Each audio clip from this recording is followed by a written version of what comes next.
Assalamu alaikum.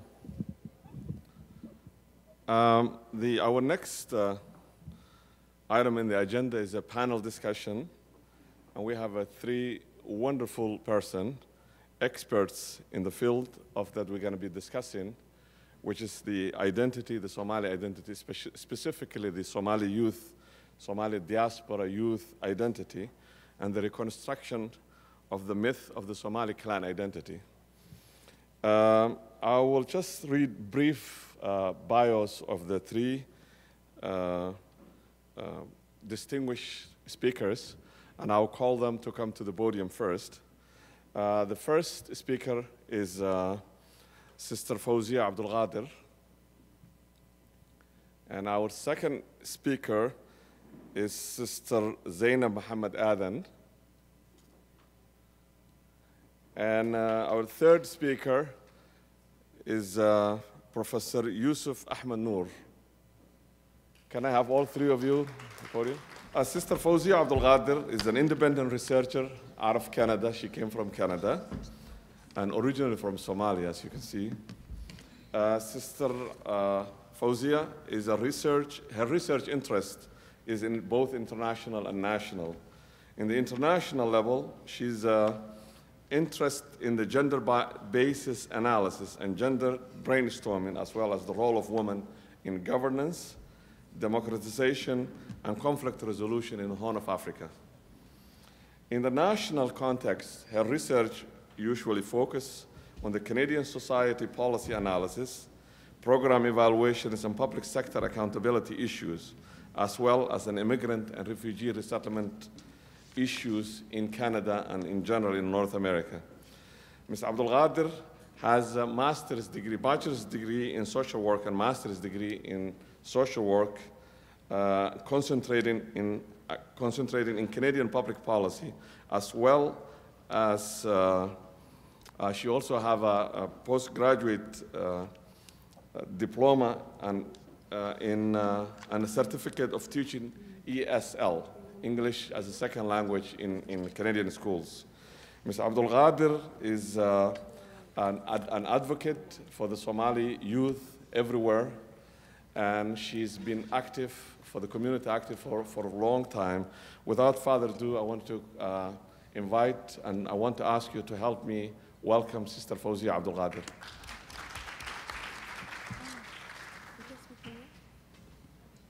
I think it's been a long day for all of you and been sitting in this cold room, but what I'm hoping to get some ideas out there. I'm not an expert in this, I did some research, but engage in an exchange. What I would like to also do is to make sure that we look at our identity through a critical lens. So we examine some of the notions. Far too long, other people have been defining us and telling us what our identity is. So I thought, speaking to the youth, thank you. Speaking to the youth, we might want to really look at all these notions and all these concepts that we come across.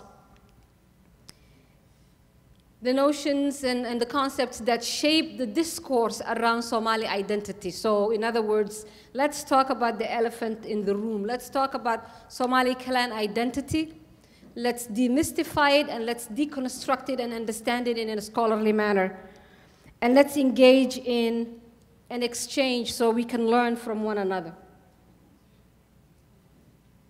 So what I would like to do in that process is deal with the various issues, but we can't really talk about Somali identity as if it's this stagnant, homogeneous one thing. It's a socio-cultural, and it's very fluid, and it moves, so it evolves. So as young scholars or aspiring scholars, what you need to do is bound it in a period of time when you're talking about it. You can't just talk about Somali identity in general, in all those senses. So what I will try and do in that sense then, talk about Somali identity prior to European colonization, talk about it post-colonialism and independence and state, and then talk about it in a little bit, and Zaynab will get into this, into the diaspora era. So an overview of various issues, deconstructing some of the notions, dealing with some of the myths also and calling them out when we look at the identity literature in the Somali context. So bear with me. There are a few facts that we need to deal with. Yes, it's a dangerous thing, clan. We have done a lot of bad things in the name of clan, but at the same time, it is a system of kinship that gives a sociocultural sort of aspect to Somaliness. But it evolved, so we need to be really clear on that. We need to make sure that we don't treat it as something that is static and it's one time and this is it, this is what Somaliness means. No, it's a sociocultural thing, it evolves, it's fluid, it's reality, so it moves. And we need to look at it as a dynamic system. The Somali identity or Somali Nimo, another fact to deal with, transcends boundaries. When we are in the Horn of Africa, today we know. Today there are so many of us in the diaspora, in Europe, in North America, so we know being Somali is definitely not in the Horn only. But even when we were in the Horn of Africa, Somaliness transcends the boundaries. Somalis are in Kenya, Somalis are in Ethiopia, Somalis are in Djibouti, Somalis are in proper Somalia. And I want you guys as young scholars to really capture this. And I was thinking about this the last 2 weeks when Sadia and Abukar and everybody said, talk about this. I was thinking about it. So I found this picture from Hiran Online. There is a delegation, a ministerial delegation from Djibouti that came to Hargeisa for the new president's ceremonial, the elections that ended in Somaliland. And I am looking at this picture, and there is the Djibouti delegation, and there is the welcoming Somalilanders there. Can anybody tell who is who? They're all Somalis. So the idea of Somaliness transcending, I thought this was an interesting picture. These are two delegations from two governments in the Horn. The Djibouti government minister, vice minister or somebody, and the Somaliland. And these are Somalis from international borders. So I thought as young scholars, I will just give you that picture because it hit me when I was looking at it. If you don't know the actual people's names, you can't tell who's from Hargeisa and who's from Djibouti. They're Somalis. So Somaliness and the identity of Somaliness transcends borders, as I was saying. Some more facts. Contrary to Western notions of kinship, Somali identity comes from that kinship. But Somali kinship and relations, family relations, really go wider than the Western notions of the nuclear family. When you think about the family in the US or the family in Europe, it's very contained. The boundaries are clear. But when you think about family or family relations, an extended family in the Somali kinship system, it goes really broad, to the extent that some of you who have been born and brought up in the diaspora are a bit confused, and we laugh about how, young ones are very honest and blunt. They say, is this a real cousin, or is this the fake cousin? Which one is it? So the Somali familial relations really are broad. Somalis then give the identity to somebody that they might share just the clan name with. So it's a fact that we need to deal with. So another fact or a myth then. The first myth that I wanted to highlight was it is not fluid. It is not, it's not stagnant, it's fluid, it evolves. So you need to be careful when you are analyzing Somali identity or any sociocultural identity. It's a dynamic thing. It's not going to be staying static. The second piece is Somali familial relations also. At first glance, people might say, you know what, Somali identity is just the father's identity. You know who your father is, you are your father's child, your identity goes upwards that way.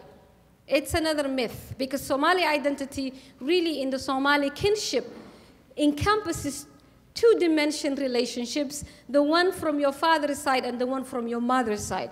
but somehow we kind of diminish and minimize the mother's relations and the identity that forms. So I want to dispel that myth for you guys today. In my books, Somali family relations are not solely based on the father's side or only the father's bloodlines, but it's rather one that has based on double linkages and dimensions, hence making it a complex kinship system or a set of relationship with two major dimensions.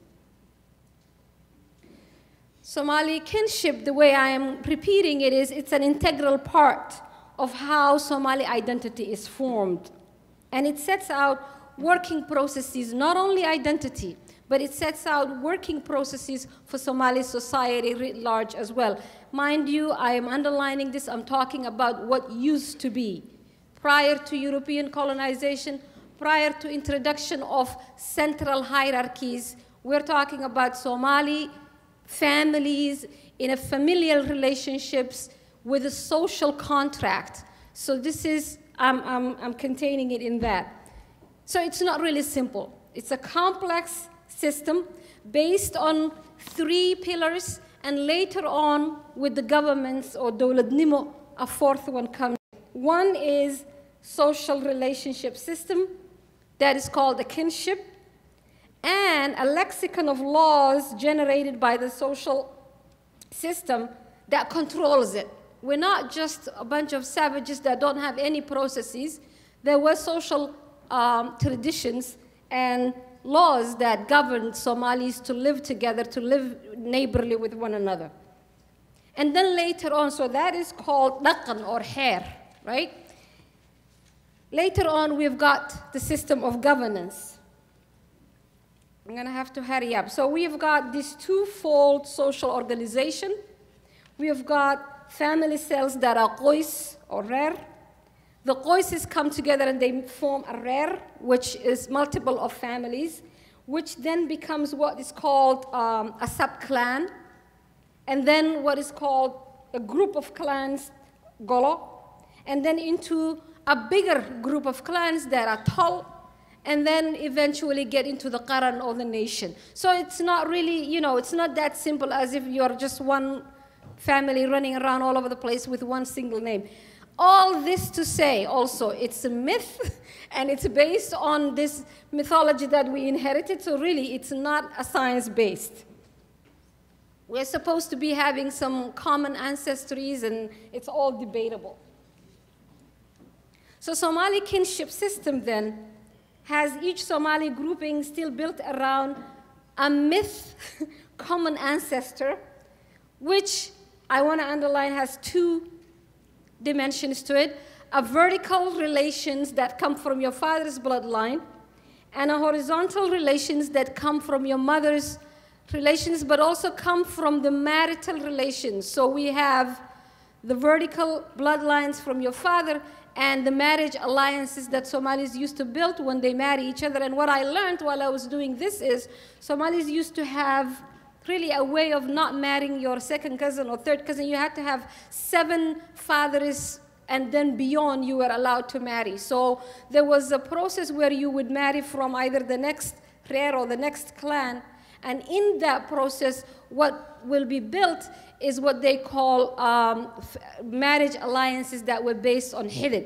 And then 2 clans will then form marital alliances and then get in solidarity processes and work some relations and protecting each other. So you've got your rear ader, if you will, and your rear abti.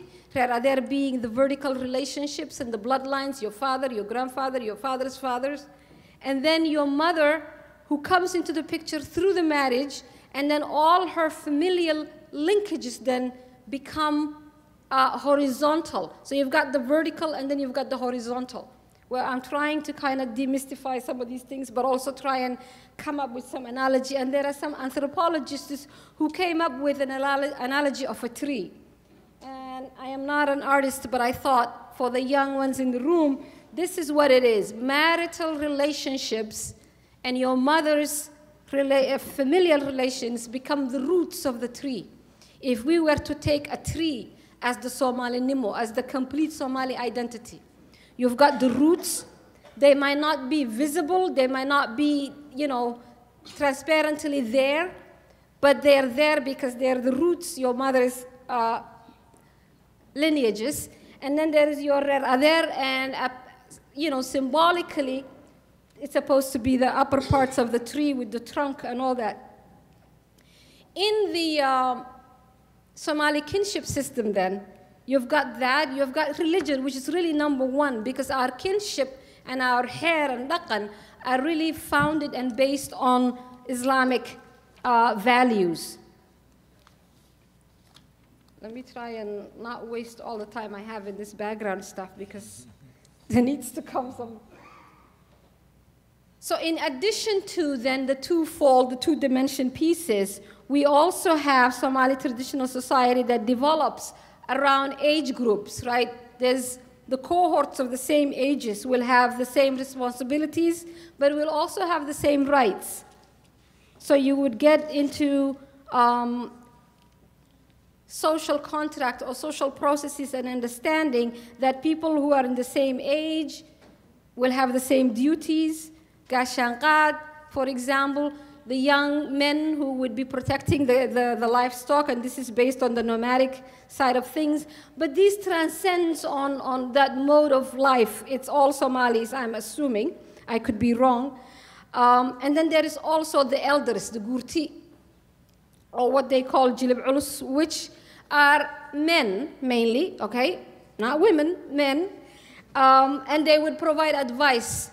But what they used to also do is form some form of jurors that will mediate conflict. So in this traditional way of having our kinships, there were also built-in complex system of mediating conflicts, of land distribution and having our land. So there's the traditions, the hairs, the adat, the religion. In combination of that, you had ways of conducting societal issues and resolving conflicts. So Somali social organization combines then that patriarchal blood lineage, the marriage alliances, the age, gender-based classes, and land distribution system. And such complex system then cannot function without laws.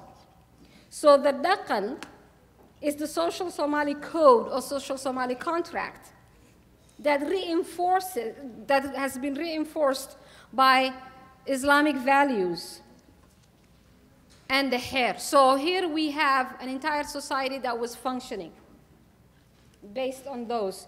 And if you look at the dhaqan and the conflict resolution processes, if two groups that were neighbors got into a conflict, what they will do is they will pull equal number of jurors from each side to sit together, all men, to sit together and resolve the conflict.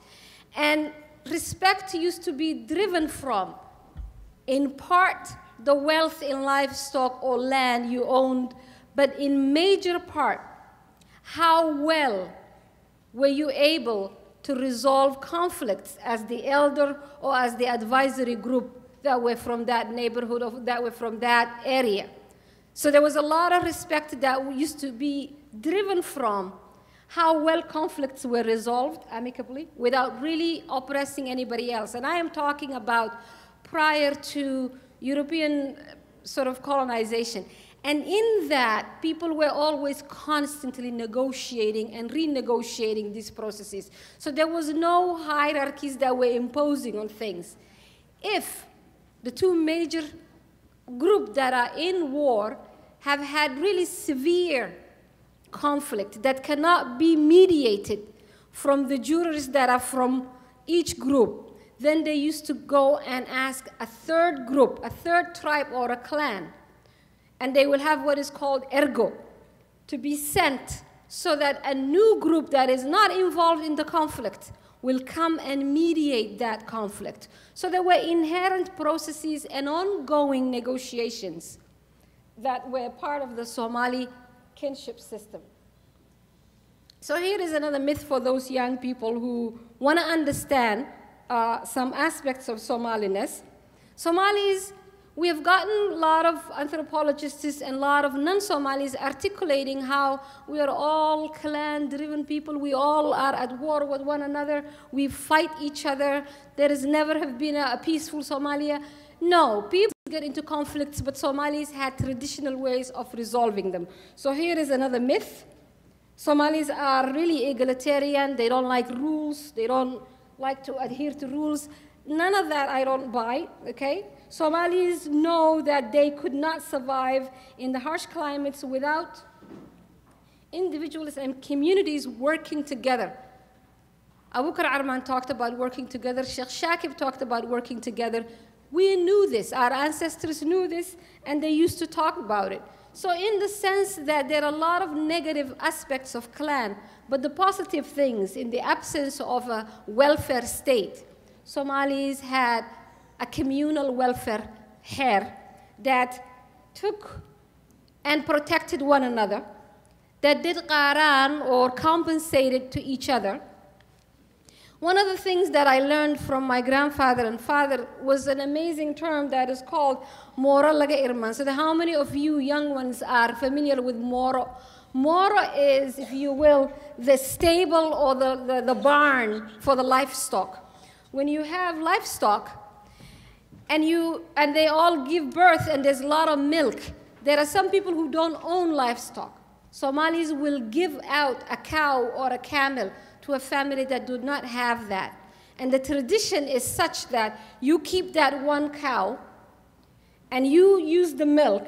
When that cow has babies, offsprings, those are yours, but you return that cow to the original owner.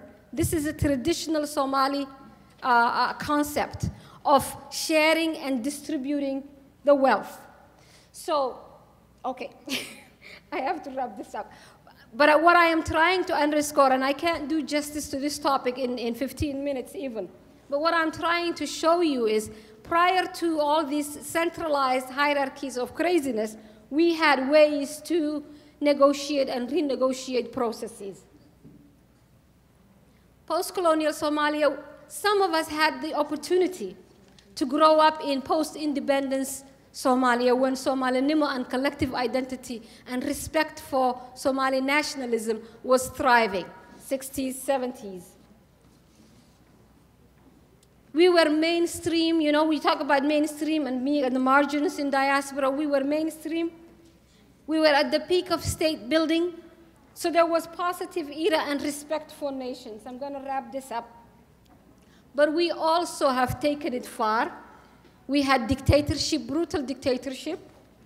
We have done something that really is costing all of us, and that is we have politicized the Somali clan identity. Dangerous, dangerous stuff. And then there is also a brain drain. Most of us are outside of the country. So we're dealing with the 90s and the 80s, mass exodus and major brain drain. So what I want to leave with you is becoming Somali in the diaspora. And really, I haven't really gotten into what I got into, but comparing it to becoming Somali in Somalia when Somalia was peaceful, not now. And thinking critically about what the differences are. Becoming Somali in a multi-layered diaspora, and we talked about this last year also, trying to find your Somaliness in the middle of multiple ethnicity, multiple languages, multiple religions. It's all complex, and I will let Zaynab talk about that.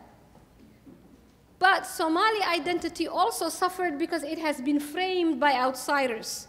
And the reason I took this topic, I am not really an expert and I'm not an anthropologist, but it's time we start defining what Somaliness is ourselves and leaving behind how Somaliness was framed by outsiders. A bunch of clan mentality people who don't get along, who don't know how to get along. It is all a myth. And that's where I'm going to leave it.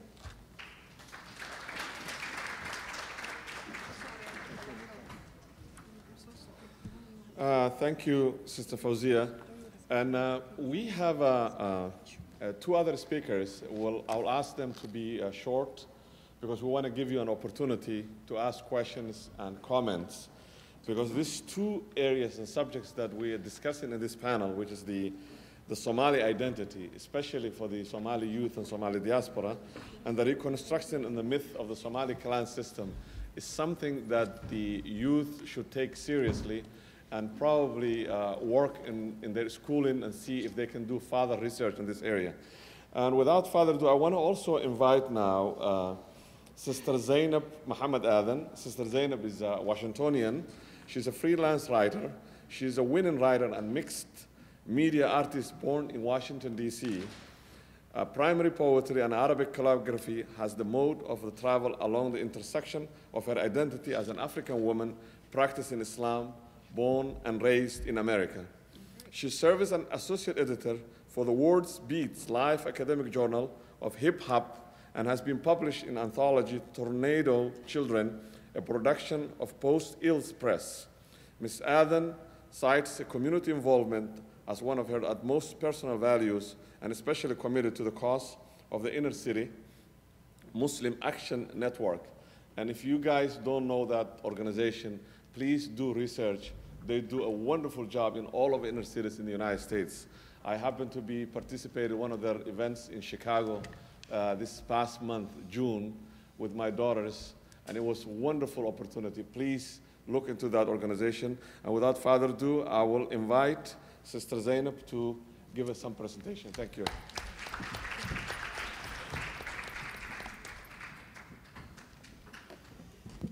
Assalamu alaikum. Okay, thank you. Thank you, Ahmed and Fowsia. You did a great job of presenting the root of our identity, which is a really important topic. Sometimes hearing people talk, you think our identity starts with 1991 and our history, and it doesn't. I want to start off with a question to the audience. What is clan identity? Can anyone share what it means to them? Just one person.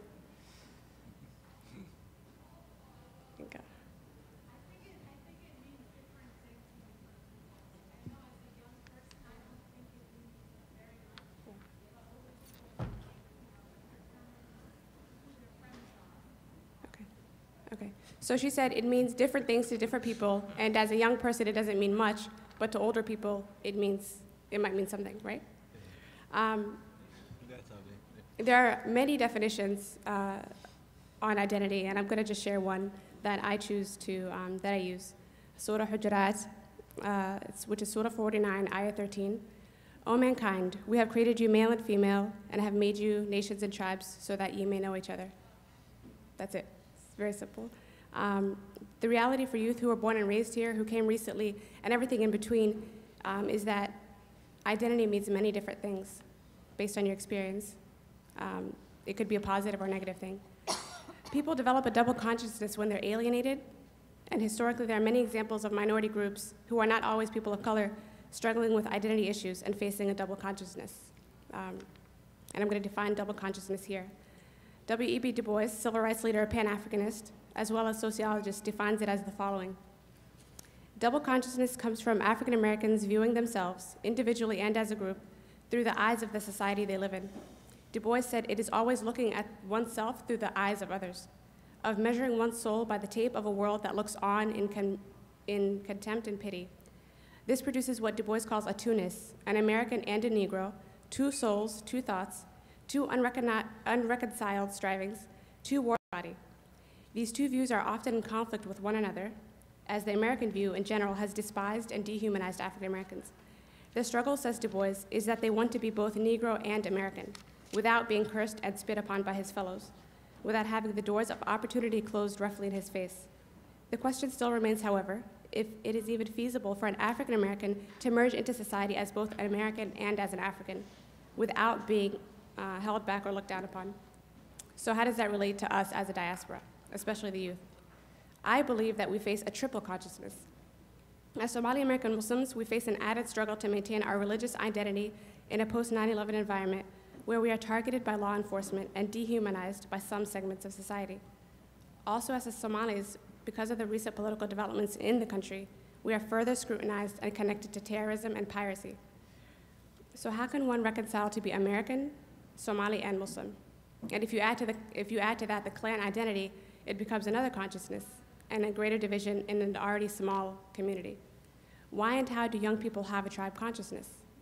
Because most of us don't have an authentic experience of clan identity and carry and inherit the views of our parents.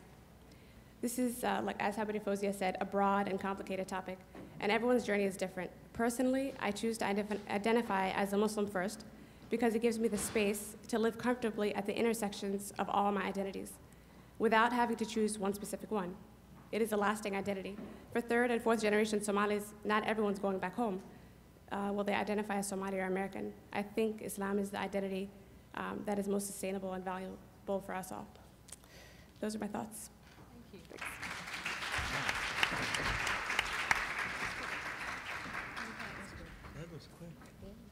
Thanks. Thank you very much. And now we have our last speaker, Professor Yusuf Ahmed Noor. Yusuf Ahmed Noor is a professor at Indiana University at Kokomo. He got his primary and secondary school education in Mogadishu, Somalia. He received a training in electrical engineering at Odessa Military Technical College in Ukraine, former Soviet Union. And when the Somalis and the Soviet Union's relationship went sour, his education was abrupted and he was returned back to Somalia.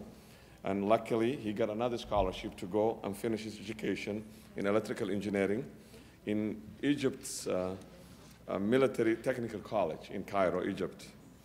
Mr. Ahmed Noor has received his bachelor's degree in engineering, and he served in the Somali military for 11 years before he came to the United States, and he's got his MBA from University of California State University at Fresno, California, and he got his PhD from Kelley School of Business of Indiana University in Bloomington, Indiana.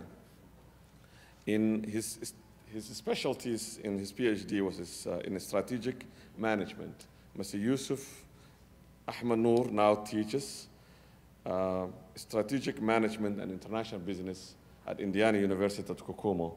Help me welcome Mr. Yusuf.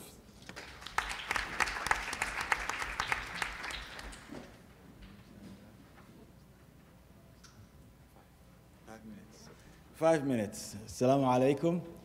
I have only 5 minutes, so I'm not going to say much, inshallah. First of all, thanks to Fowsia and thanks to Zaynab, who covered most of what I would have talked about. But I would like to just share with you some points that I thought about when I was assigned this topic. I'm not an expert in this area. I teach international business and strategic management. I don't teach anything having to do with clans. So inshallah, but bear with me.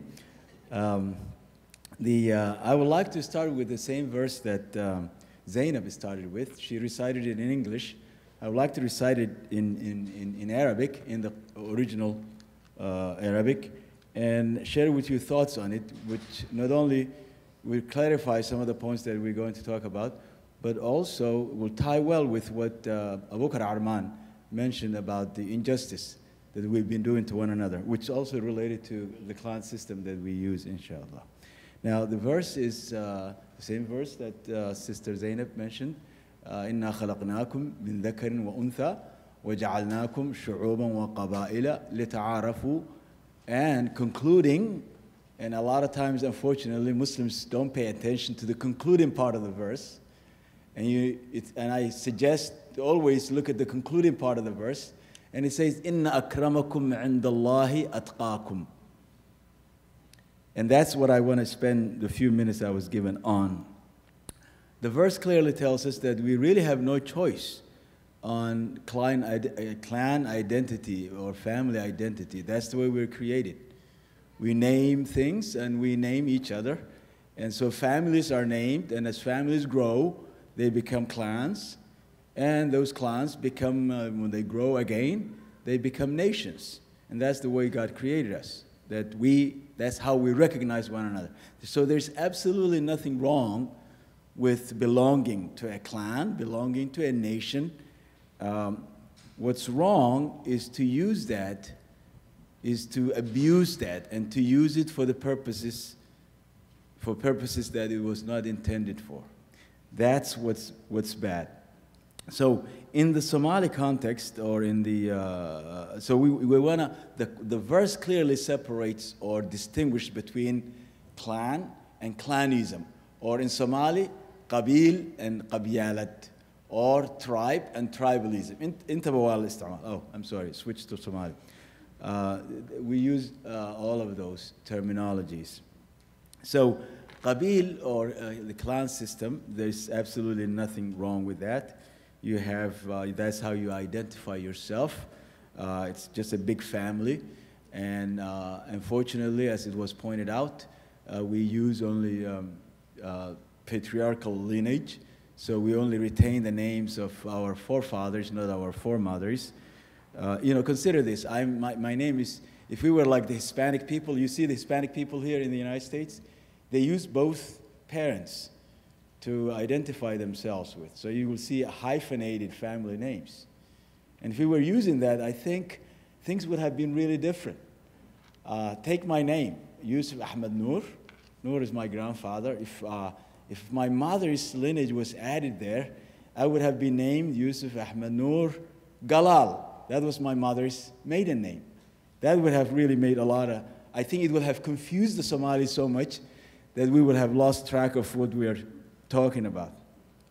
Now, the what's bad and what the concluding part of the verse deals with is the inna akramakum indallahi atqakum. There's nothing wrong with naming families, big families and clans and nations and groups of people.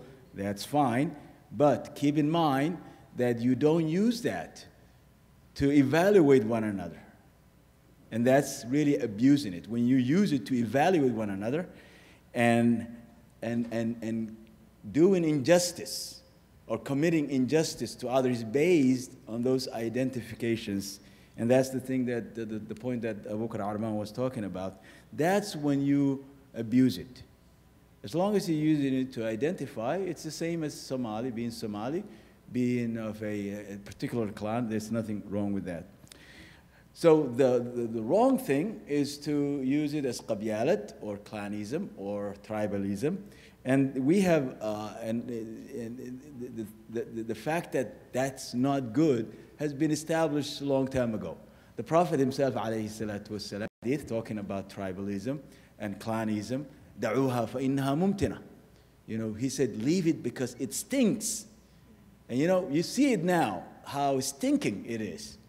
All you have to do is look at Somalia, and you'll see how stinking it is. Now, also in the Somali Murti or Somali wisdom, I always like this saying, Saadiya, who's a mentor of this group and who's part of the people who organized here, in her email, I rarely look at signatures, but I always pay attention. I read. I never get tired of the signature that Saadiya uses, which is a verse from a Somali poet, Tima Adeh. And this is what he says. This is one of the most important things about qabyalat, not qabil. And he distinguished between qabyalat and qabil. He says, there's no shelter in tribalism or clanism. All you will get from it is destruction. And again, you see that in our situation in Somalia. Now, when you are, I have to tie this to the diaspora and the children who grew up here. I teach international business, and one of the things that we teach in international business is culture. It's part of the substance that we focus on, because international business is about going somewhere else and starting a business, like an American going to China and starting a business there. So how do you deal with it? One of the first things you have to deal with is the culture of the country. Now, there is an established theory, and again, it has been, there were a number of studies that were done, that the cultures and cultural values are established by the age of 10.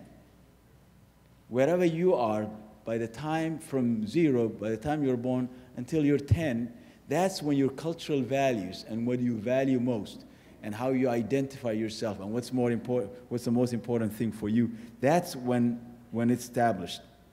And so and there's a lot of anecdotal evidence, even among the Somalis, the few statesmen that Somalia had over the years who understood the difference between nationalism and clanism, or the difference between Somali identity and clan identity. There's anecdotal evidence that they did not stay in the rural areas where clan membership is so important, where you identify yourself out of survival with the clan, and you clearly develop, or by necessity develop, this clan affiliation. That many of those, or most of them, or almost all of them, were actually were not raised, or they did not reach the age of 10 in the clan culture or the nomadic culture, because that's where it comes from. The clan, or the clan identity, or clanism, comes from the nomadic culture. So that's why you guys, the youth here, participating here, you have so much potential to overcome that.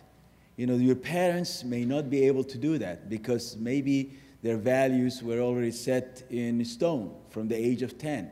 And so maybe they can't do much about it, although they may be able to do something about it. But you, growing up here, and in this culture, you would not, inshallah, you will not have that problem. The other day I was giving a talk to a youth group, another youth group in Buffalo, New York. And I asked questions. I had more time than the time that I was given now. And I asked the audience to raise their hands how many of them reached the age of 10 in Somalia, or knew anything about Somalia. And the overwhelming majority knew nothing about Somalia. I mean, they were either brought to this country very young, much younger than the age of 10, and or they were born in a refugee camp somewhere in Kenya or in somewhere else, and which means that they have not developed this clannish attitude or clanism. And that's what the future of the country, inshallah, will come from that. Now, the nomadic culture, which unfortunately is dominant in our society in Somalia, that's name every one of the people who contested for election, or who, at the last election, take the example that Fowsia gave of Silanyo, who just won the presidency of the northern part of Somalia, or Somaliland. Every one of those people were born in a nomadic culture. They were born in a nomadic area in Somalia, where clan affiliation is everything. And you cannot blame them for clan affiliation to be everything. That's the security that people have. That's where you have all the public goods are sourced through the clan. You know, the wells, the grazing area, lands, security, settlement of blood feuds. All of those are, and I have only 1 minute left, so I'm going to conclude this. So what I would like to do is, to conclude, is that there's absolutely those people who are still using clanism, which was developed in the nomadic areas, which is really good in the nomadic areas, because it does a lot of good things in the nomadic areas. And clan affiliation is fine, because that's the only way actually you can resolve a lot of things. But when you use that in the cities, that's when it's really abusive, when it's turned on its head. And clearly in the cities, it doesn't have none of the benefits that the clan system has in the nomadic areas. In actuality, it has all the harm, none of the benefits. And now, so my conclusion is that you guys, the youth here, being the future of the country, inshallah, although some of you may not feel or may have a hard time affiliating with Somali, growing up here, of course, you are overwhelmed by the culture in this country, and so you may not even have that affiliation with Somalia. But there's absolutely none of these clannish things that Somalis do, or your parents may even tell you about. As long as they tell you how to identify yourself in the clan system of Somalia, that's fine. But the moment they tell you to either look down on or to evaluate somebody, or like the sister over there said, that how their parents tell who their friends are. Is that what you said? Choose your friends. How they choose their friends. If that's what your parents tell you, they're dead wrong. And inshallah, the hope of the future lies with you guys because you have not developed that kind of attitude. Assalamu alaikum wa rahmatullahi wa barakatuh.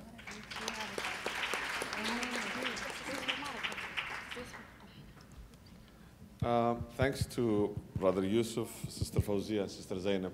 And we apologize because this subject that we were asked to talk was kind of extensive, and I really appreciate they even tried they tried very hard to minimize, but still we took more time than was anticipated. But we'll give 10 to 15 minutes, the Q&A, and I hope that we learn from each other.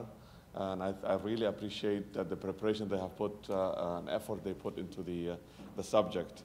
And this is something that we all need to be following up and thinking about it, the clan identity and the Somali diaspora identity. We'll open the microphone. There is 2 microphones on the floor. If you have any questions. Hopefully no questions. Comments? No questions.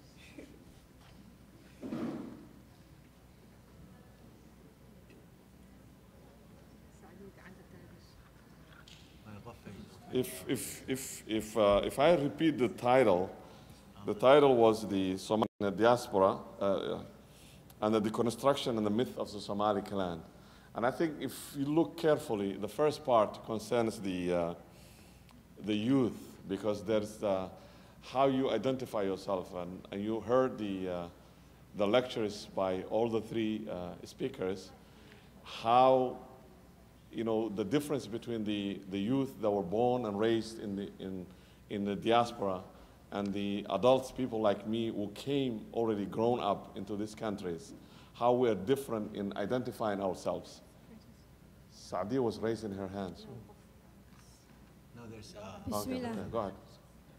Assalamu alaikum. Alaikum assalam. I have more comments than questions.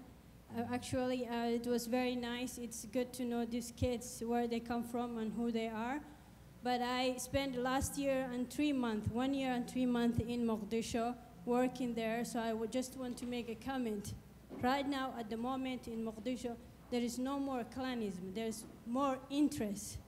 The people are grouping for their interest, or Islamist or TFG, whatever they want. So the worst thing now in Mogadishu, it's interest. The clan was much easier to deal. You could call the elderly, but today it's worst.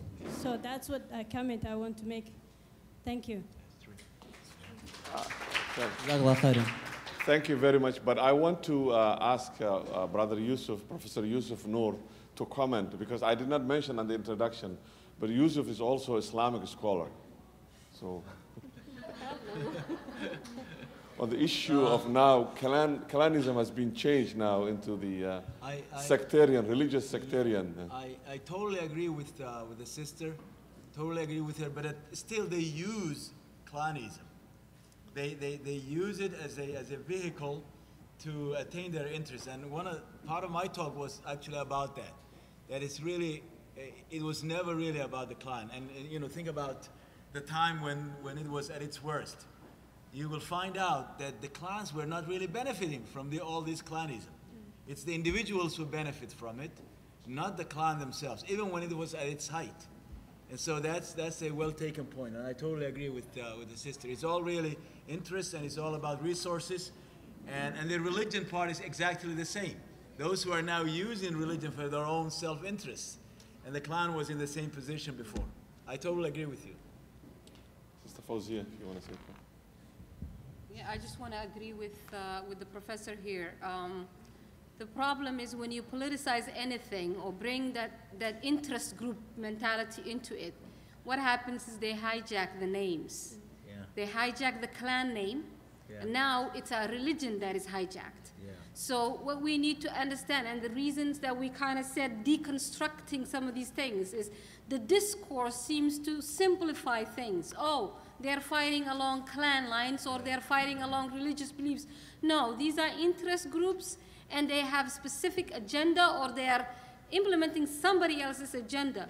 But what happens is our identity and our religious identity and everything else that we're supposed to be about is hijacked. So it's interest groups, and it's time we look at that and look at it and say, wait a minute, what have you done for the collective? In 2001 Somali Studies, my analysis for the clan and whether the clan can really be the answer to our dilemma was the fact highlighting that we have taken the name of clan, warlords have taken that. Prior to the warlords, politicians have taken that, used it, mobilized the emotions of people because it's your identity, you're invested in it, but has never done anything accountable to the collective. So we get mobilized and the drum is beating. You know, Red Hebel, so-and-so, I am your leader. And you kind of say, okay, well, I can't trust that other person because he's going to exploit me. I trust you. But that person never really comes back and delivers collective anything.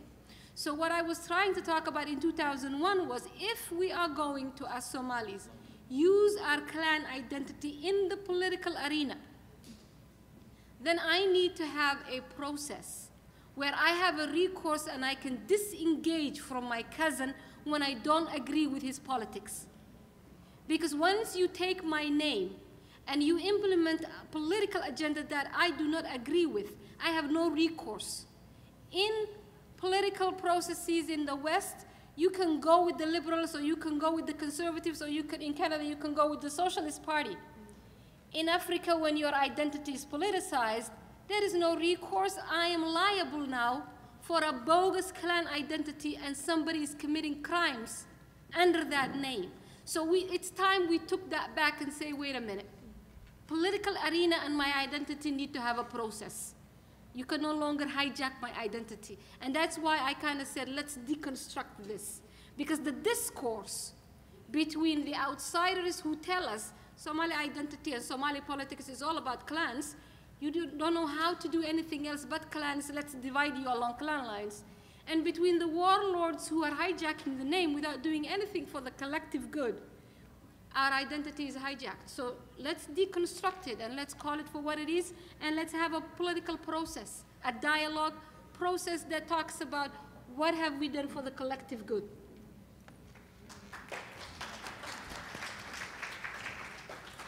Go ahead. Bismillah, salawatullahi wassalamu ala rasulillah. Magacayga Ibrahim Yusuf baa la yiraahaa. Magaaladan Fairfax waxaan joogay 18 years.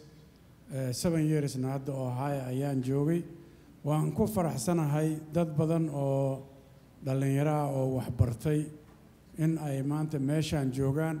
Waxaan ogahay dadkaas ayaga dadka isu keenay in ay yihiin dadka ayagoo wax garanaya Soomaaliya ka yimid.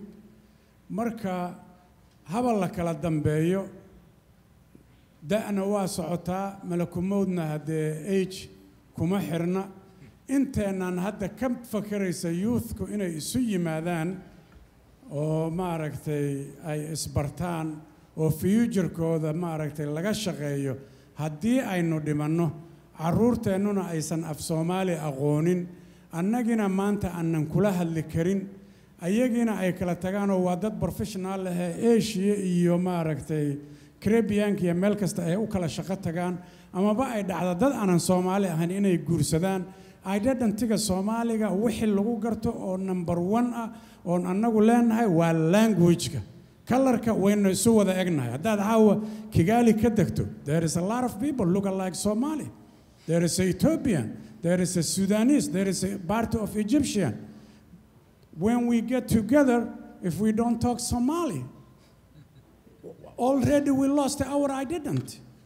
So what is your plan, the people who arrange this beautiful meeting in the future of our kids? Example, I'm one of them. I have a very young kids. My son, when he was 3 years old, I asked him, Abu, give me that one. And he laughed and he said, I'm not your father.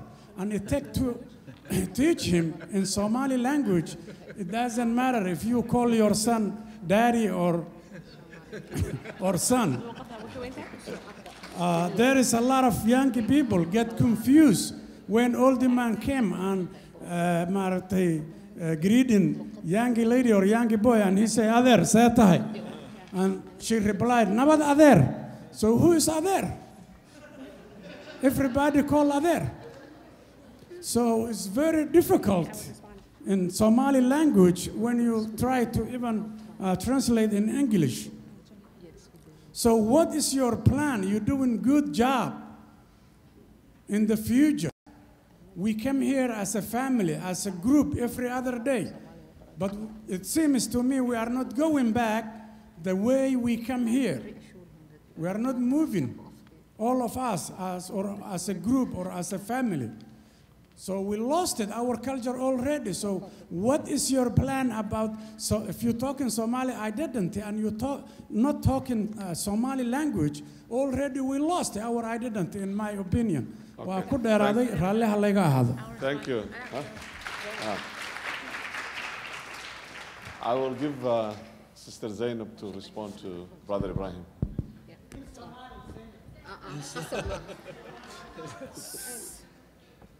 Aden, welcome. Okay, let's not laugh, guys. And I'll try and أكون جوابه. Somali لماذا لغة كلية كم حرنا؟ Oh, okay. And I'll try and أكون جوابه. أنا أجا ديبتو أكون مع سنتاي. And لكن Somali لماذا لغة كلية كم حرنا؟ أنا قال لكن أنا قاعد إسكان وبرد إن شاء الله. نوام مقاشة وحدة أنا إسكان أوبرانين Somali. السلام عليكم. وحان رواينا نقدره رنت af Soomaaliga meeshan Mareykanka sidoo uga socda waa dib badan tahay umadihii naga horeeyay ee wadankan yimid oo maaragtay cadad fara badan ku yimid sidoo kale jiilka labaad waa afkoodii wuu lumaya marka taa horta shaki kuma jira wayna ugu tala galeen hadda marka qaxootiga la soo dhaweynayo ma aha runtii danayn kaliya lagu danaynayo waxa la rabaa caruurtaada iyo inay waxay noqon doonaan Mareykan bay noqon doonaan واسكا Soomaalinimadu iska yaraan horta taas waa dabeecad bini aadana laakiin nasiib wanaag adduunyada maadaama ay isku xiran tahay wadankii waa lagu noqon karaa hatta asagoo ay nabad xumada jirto waa lagu noqon karaa aad baa dadku ugu noqdaan rajadu waa taa kaliya laakiin waxaan rabaa inaan kugu adkeeyo dareenkaas aad dareensan tahay wadanka gudihiisa aniga 2006 baan xamar tagay haddana waqooyigaan tagay waqooyiga bil soo joog ku dhex safray iskuulaadka dugsiyada af Soomaali laguma dhigo ma la socotaa taas dugsiyada cuqda nooga jirta afkeeni af Soomaali laguma dhigo dugsiyada waxa lagu dhigaa Ingiriisi ama Carabi af Soomaali laguma dhigo taas waa khatarta meesha ka imaanay maxay ardayga Soomaaliga ah waxay ahayd in af Soomaali wax loogu dhigo sababtoo ah af Soomaali markii ugu yaraan maari dugsiga hoose intii ardayga la bari lahaa maaragtay xisaabta iyo waxyaalahaas fikradahaas la bari lahaa waxa la bari af Ingiriisi baa markii hore la bari af Ingiriisiga soo si fiican aqoon baa la rabaa xisaab in af Ingiriisi loogu baro yani dhibaato weyn waaye laakiin dadkii wax bari lahaa oo iyo Soomaalida naftoodii baa cuqdo uga jirta oo aniga dhowr maari dhalinyaro iskuulaadka wax ka dhigaan aan weydiiyay maxaa dhacay maxaa af Soomaali loo dhigi waay waxay ku leeyihiin shacabkii baan rabin shacabka waxay isleeyihiin af Soomaali xagee ka soconaa af Soomaali meelna kama socdo anigayga waa inuu Ingiriisi bartaa marka khatarka af Soomaaliga ma aha halkan khatarka af Soomaaliga inta kuma lumaayo carruurtaan insha Allah haday ay niyad u hayaan oo ay maaragtay wadanka haday ku noqdaan qasab way baranayaan بعير مسعونيس في إنجليزي مسعوناي في الصومالي وين كواشة قطرك وحكي إيمانايا هدي أفكين هويو أن لكبعين أن لكردين هدان ما الهرمرين يعني في إنجليزي كان هذا أنكو ضفاني نقفل يعني في إنجليزي مرحلة بدن بوسومري مرحلة بوسومري وحكم إذا مدة وحاجة ضدك بقرضة في إنجليزي سدح بقولة سنة إنجليزي كلو ما هادلين إنجلند لو ما هادلين ماشي وليش لو ما هادلين الفرنسيس بالجوال يجري marka laakiin waxay garteen afkooda in ay laga maarmaan u yahay markaas ay soo celiyeen 300 sanadoon lagu hadlin bay soo celiyeen marka annagana waxa la rabaa inaan fahamno af aadan lahayn kuma hormari kartid fiir wadamada carabta fiiri عين الشمس فيري كليتها كسعد مسارده إلى هذا مادوين كقاركود إنجليزي بالغو دقا محد ولي قد مهر مراين لكن كوريا أف كوريان بالغو دقا تشاينا أف تشاينيز بالغو دقا إنكسو جامعة لها قاركود إنجليزي لغو دقا ساسو أفك كور مرايا marka aniga khatarta uma arko si dhalinyarada wax loo fasiyaabsiyay af Ingiriisi lagu la hadlo khatarta waa wadanka gudihiisa hadii aan laga qaban waxa waa afka uu lumaya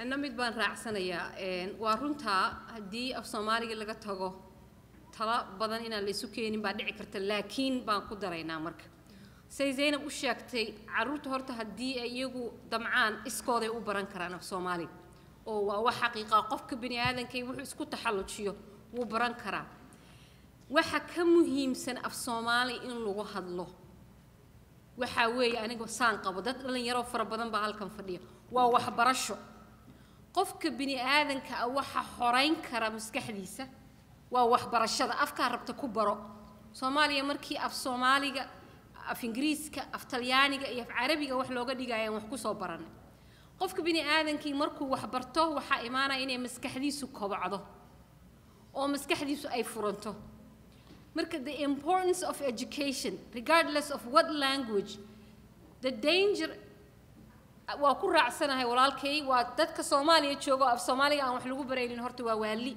laakiin those who are here in the diaspora and who are not going to receive good Somali education they need to be fluent and good in the host language it doesn't have to be English only it can be Danish it can be Swedish the education system in the host country will build your character and brains and then you can learn Somali and Arabic and Iranian if you want. Language is but one in the streams of things that really develop a human being's brain. What develops that human being, as a whole human being, is education first. So the tragedy I see is kids who are here, who are not speaking solid good Somali and not solid good English. Who are speaking street English that is not going to get them anywhere. So at least let's put some roots down and learn the English language properly. And then Somali going to kudari doona. Thank you very much. And now we are to our last question. I will give to the gentleman. One more. Assalamu alaikum wa rahmatullahi wa barakatuh. marka hore horta magacayga waxa la yiraahdaa codkayga aan kor u qaaday idinku deeqsiiyay Mohamed Saleyman baa la yiraahdaa and I am the Somali presidential candidate for 2011 at the ila yiraahdo and that's what the youth leadership is and that's what we need and I need one advice from the panel Yusuf, Zaynab and Fowsia and if I become a president I will end at 4.5 do you think that's a good idea thank you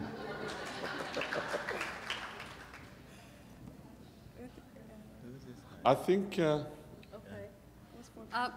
What's 4.5? Zaynab wants clarification. 4.5. 4.5 is supposedly our clan divisions, and this is what when I was saying let's deconstruct this business of Marakti, shaping us into these boxes. Well, I'm glad to hear that you're going to do away with 4.5 because 4.5 ran into dead end. I don't think it's going anywhere. So good for you if you're going to get rid of it. But I think we need a vision beyond the 4.5 elimination process. And I would ask you to really think the biggest gift Allah subhanahu wa ta'ala gave human beings is the ability to think, the ability to conduct deep thinking. So what we need is transformational leadership. Abukar said that earlier, and it resonated. How do we move from where we are stuck at today? Somalis and the Somali governance process has come to a dead end. It is not dead, but it's at a dead end, not even a crossroads. It's at a dead end, and we need to regroup and refocus and change direction. So more power to the brother who's actually brave enough to say that he wants to run for presidency.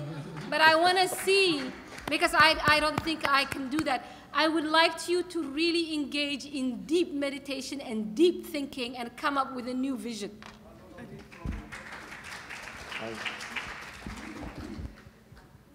I agree with Sister Fowsia. Yeah. I agree with Sister Fowsia, and I'd like to ask also what kind of accommodations will you provide for Somali Americans returning on vacation to Somalia? Once you get rid of 4.5. Once you get rid of 4.5. Zaynab, can you will ask create that question clearly, please? He didn't hear you. My question was, first I agreed with Sister Fowsia. I agreed Louder, with everything. louder. I agree with Sister Fowsia and everything she said, and I'd also like to know, once you do away with the 4.5 system and create a safe Somalia, what kind of accommodations will you provide Somali Americans like us returning to Somalia?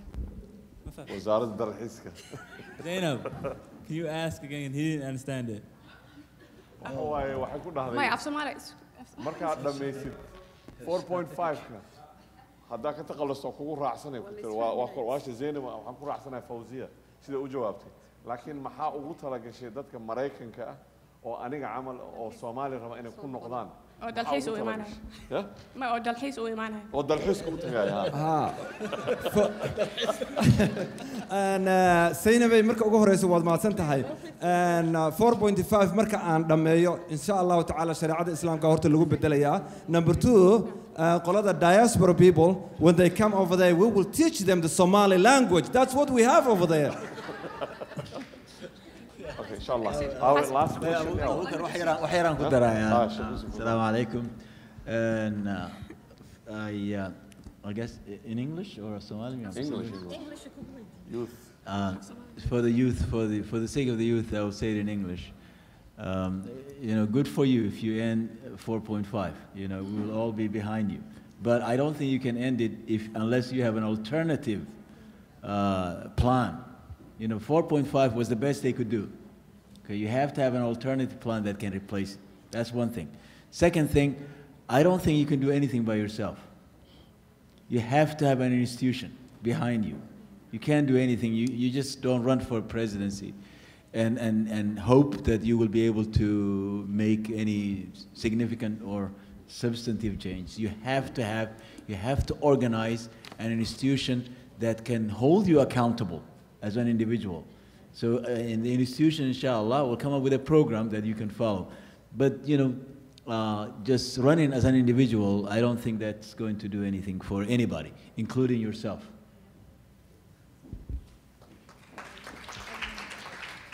I just have a comment. That's the last question or comment. Yeah, comment and question. I think this is exactly what we need, this kind of discussion. You guys did a great, amazing job, mashallah. Everything was just wonderful, and this is what we need to continue. And I heard your concern, Zaynab, that, you know, anagwa is barikarna, the language. And I'm tired of everyone saying that the youth need to learn the Somali, they need to improve their English, they need to improve their Somali. But it really, what it comes down to is in the home. You know, it comes out in the home. If you teach your children Somali Gulukada, they will have the desire to go back home.